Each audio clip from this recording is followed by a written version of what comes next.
तो hello guys, हम finally waterfall की तरफ जा रहे हैं। ये थोड़ा रास्ता थोड़ा ख़राब सा है, देख सकते हैं आप रास्ता थोड़ा।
मनाली की हवा में फैमिली के साथ वाइब ही अलग है।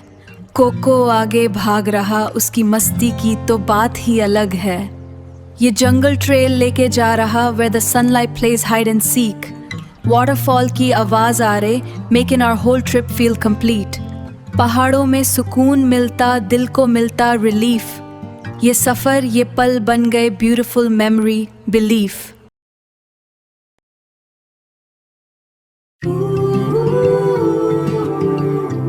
मनाली के पहाड़ों में चल रहे हैं ट्रेल पर। कोको आगे भाग रहा मस्ती में, द बेस्ट फीलिंग एवर। ये घनी छाँव, ये ठंडी हवा, दिल को मिलता है सुकून।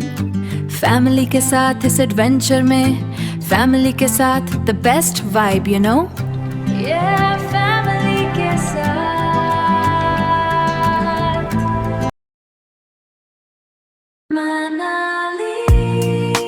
Yeah, Manali trip, a sweet escape for us. First stop, a flowing stream. Coco ran with so much trust. Then the jungle trail, breathing in the tall trees' air. Just quiet moments and family, a feeling beyond compare.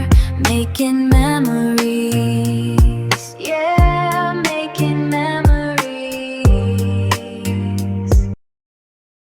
तो आज की इस गहरी चर्चा में ना हम एक बहुत ही छोटे पर बहुत ही इंटरेस्टिंग स्रोत का विश्लेषण करने वाले हैं।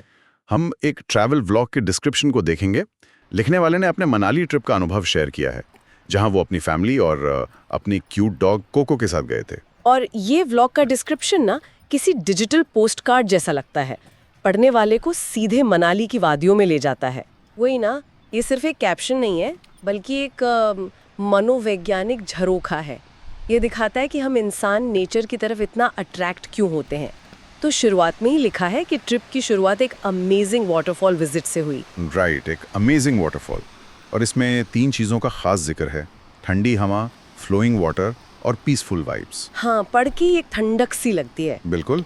और ये सिर्फ सेंसरी अनुभव या दृश्य नहीं है, देखा जाए तो ये तीनों मिलकर पूरे मूड को फ्रेश कर देते हैं।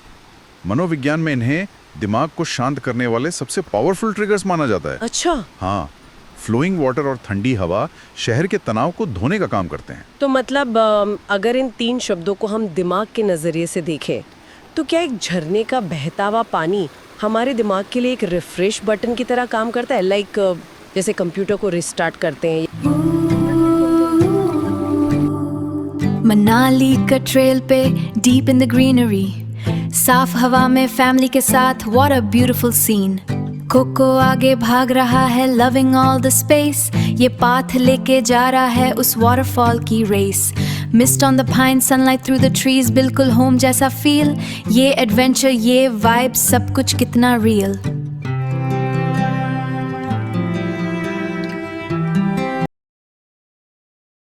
ना ट्रिप की बॉन्डिंग को और भी खास बना देता है। जब आप किसी और जीव को इतनी खुशी में देखते हैं तो आपकी खुद की शहर वाली टेंशन गायब हो जाती है। सही कहा। कोको की खुशी ने पूरे फैमिली के मूड को और लिफ्ट कर दिया होगा। तो झरने की इस पूरी एक्टिविटी और कोको के खेलने के बाद व्लॉग में एक नया ट्रांजिशन आता है।